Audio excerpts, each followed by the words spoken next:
Next on Martha, we're Twittering, Facebooking, and surfing Yahoo. It's a big part of our lives, social networking. Now the biggest names behind these inventions go face-to-face with you. Yahoo expert Heather Cabot with some exciting Yahoo news. And New York's The Tech Show, next on Martha.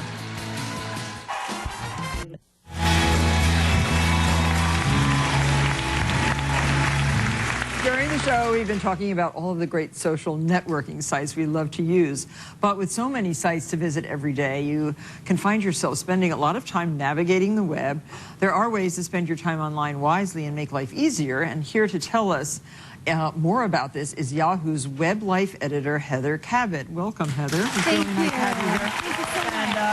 So what does a Web Life editor do? It is the coolest job I bet. ever. Did you make it up? You know, well, Yahoo made it up for me, actually. So I'm actually a mom of 3-year-old twins, and I'm sort of a wired mom. I get to talk about digital trends and get to talk about what's new with Yahoo, and at the same time be home with my kids during the day. So it's fantastic! Yes. Yeah. So tell us what we're going to do right now. Well, how can I consolidate all the places I want to go to on a daily basis, and so it's easy access. All of us really need to be able to just streamline our time online. And so one of the really cool things that Yahoo has done with our new homepage is we've made it really easy to make your homepage yours. So what I mean by that is that you can actually personalize your page. So we have yours right here. We've logged in as you, and we've created a Martha Stewart homepage. So here we have some of your favorites. So perhaps maybe when you log on to Yahoo, you're checking your email. Well, when you do that, as soon as you go to Yahoo, you can look at your blog. So it's all listed here on the side? It's listed here on the side. You can actually customize the layout of the page as well, and the color too, if you want, if that's something that you're interested in. So say you don't want to see, you know, the news headlines that pop, or maybe you do, you can move that around and you can change the color too. But what I really want to show you is how you add various sites to your home page so that as soon as you log on, it's there for you. So if you want, we can actually add a site. I can show you how easy it is to do Fandango. Okay, let's do that one. 'Cause I love to go to the movies. Okay. Now remember, I may need that spell check here because I'm not a great typist. Okay, so here we go. You just add it. Do you all use Fandango? Yeah, they do. I use it. And there it is. Okay. And you can move it around too. If you don't want to have Fandango right there, you can you can move it around. But I know you're very excited about social media and you use it a lot. And so that's another way that you can really streamline your time, is that you can actually get your social media updates from your homepage. It's very easy. It's very easy. Sorry, I just moved over to business news. But the other thing that you can do is you can actually get your social media updates within your mail. So if you're already going to mail, and most Yahoo users, that's why they're going to Yahoo, is they're using our mail. In fact, most people online, that is the reason that they go online first, is to use email. So we can go over to your inbox, and you see when we pull it up, take a second, we have your updates. See, there's my tweet about being on your show today. Oh, yes, there you are. And so as soon as you get to your inbox, you can see this What's New tab, and we can see what's new, and then you go to your inbox, and you have your email there. Now, what about editing photos? Because that, I love to edit photos. Me too. And the thing is, it does take a lot of time. Because usually if you get it in an email, right, you have to download it, and then you have to resize it or do whatever you want while you're on your, you know, on your hard drive right here. But what you can do when you're using Yahoo email is there's an Edit Photos tab right in here. And what this does is it pulls every image from your email into a gallery. So you have them right here. It's going to take a second to load. But for example, like say you had a party and someone, you know, multiple guests sent you photos, you'd be able to see it in one gallery right here. So you have to click on those emails and then they... No, it's actually loading it for you right now. Yeah, it does it automatically. And what we're going to be able to do after this loads is you can actually choose one of the photos from your gallery, and you can resize it, you can change the color. Oh, look. So let's pick out, I don't know if you want to pick one from your photo library. From this weekend, Ev Williams, who is one of the co-founders of Twitter, and his wife Sarah, and I, in front of the beautiful Aspen Mountains. It's gorgeous. So, yeah, so I think we have to maybe sharpen it a little bit. Okay. Okay. On that. Oh, look, and then you see that you just drag that over, and that'll help you sharpen the image a little bit. Oh yeah, that looks better already. Ooh, that's great. Okay. So then you'd hit OK. Say OK, and then I can do other things too? Okay, I think the colors should be brightened up a little bit. Saturation, let's see. Oh yeah, that looks nice. Look at that green grass. Yeah, that looks terrific. I like that. And temperature, no, we're going to... sort of right there is good. Okay, so they hit That's okay again. Okay. And then let's see, resize. Can we make it bigger? Sure. Okay.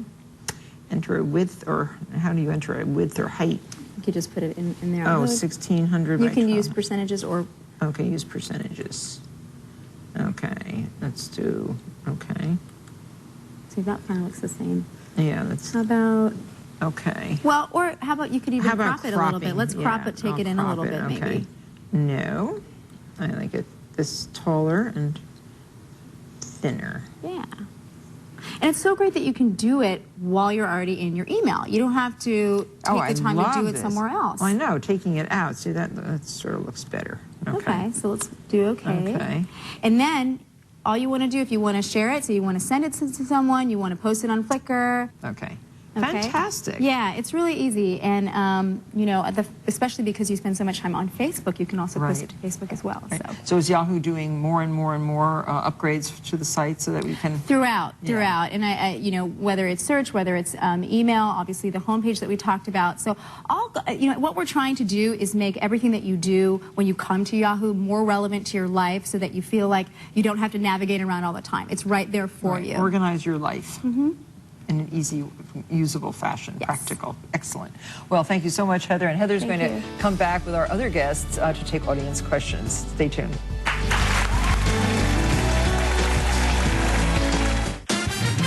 Brought to you by the more personalized Yahoo. Finally, the internet is under new management. Yours, Yahoo. It's you.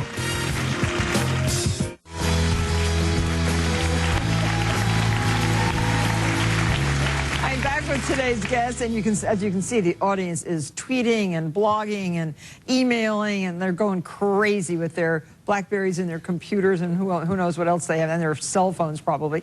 And my guests are going to take questions from our audience. I'm sure you all have a lot of questions to ask our tech experts, so raise your hand and identify yourself, please. Okay. Hello, I'm Marika. I'm from Mount Kisco, New York, and my question is for Chris. I wanted to know, how can I get the most out of Facebook with maintaining a sense of privacy? Do you recommend any particular settings? Yeah, absolutely. So the thing that's unique about Facebook is that it's a place where you connect with your real friends and with your real family. And once you do that, you also have complete and total control over what information you're sharing and who sees it. So privacy settings have been there since the very beginning, and the idea is that, you know, every now and then there's some pieces of content that you'd like some people to see. Like, for instance, if you have, if your kids have a birthday party and you take photos, you might not want to share that with your coworkers. So you can say, this photo album, just my family, just my friends. Or if you're doing, you know, something else at work and you're organizing an event, you can say, this is just for people at work. So Facebook has privacy settings that really give users complete control over what they share and how they share it. Okay, thank you. But users have to understand what these controls are, because so many young people I read about now post something on their Facebook that's embarrassing later on. They can't get jobs. They're eliminated from job searches, and it's sort of unfair in a way, but they've done it to themselves. Yeah, absolutely. I mean, at the end of the day, it's, you know, people are going to be people. And so, you know, what I say to people when they ask me, you know, what should I post, what shouldn't I post, is just use your best judgment. Right. You know, like, most of the time you have a good idea if something is a little out of line or not. And so save those nude photographs of yourself for some other use, right? Yes, I would recommend that. Another question? Oh, hi. Hi, my name is Daryl. I'm from New York. My question is for Biz. How did you choose 140 characters, not 130 or 150? Because sometimes I need a few extra characters for my tweets. We chose 140 characters because the limit on text messaging worldwide is 160 characters.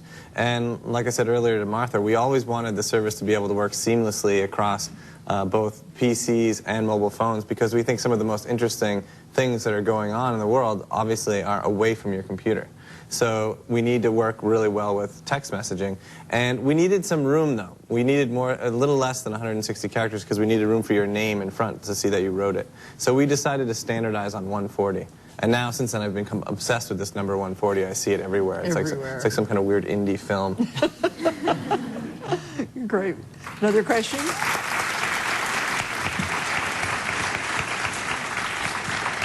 Hi, my name's Ginger Clark. I'm from Dahlonega, Georgia, and this question is for David.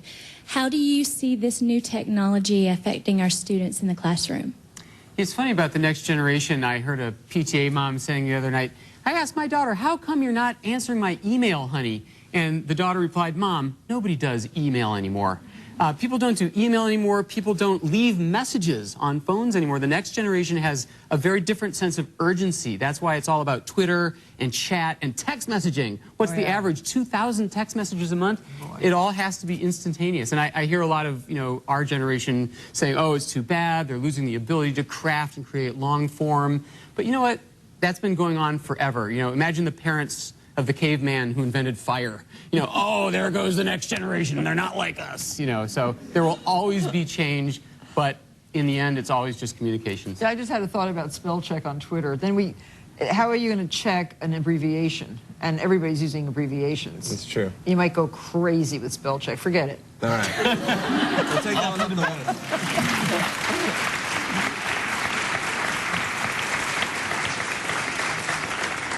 Hi. Heather, this question is for you. My name is Kate. I'm from Richmond, Virginia, and I'm also a mommy blogger. I have a blog called richmondmom.com, but you're on a large national scale, so what marketing tips could you offer a local or a smaller blogger? Well, the first thing that I would say is that you don't have to spend a lot of money on search engine optimization, this SEO stuff that everybody talks about. I think that through social media, for example, you can promote what you're doing so easily, and it doesn't cost anything. But the other thing that I would suggest is to think about syndicating some of your writing in places that get a lot of eyeballs. So for example, on Yahoo, we have a women's hub called shine.yahoo.com, and you can actually create a profile for yourself and post some of your writing up there with a link back to your blog. So that's tons of eyeballs that you wouldn't normally get, but in doing that, you're creating visibility for yourself, and again, it's free.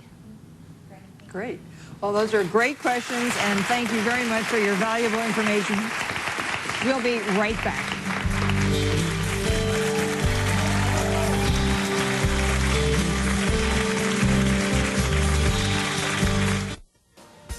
A very special thanks to all of our guests for being here. And on Monday's show, it's time to unplug and experience nature with an hour dedicated to the great outdoors as I embark on a spectacular trip to scenic Montana. Watch Monday, and don't forget to follow me on Twitter, and you could win a trip to New York City to see my show live. We'll see you then, and have a great weekend, everybody.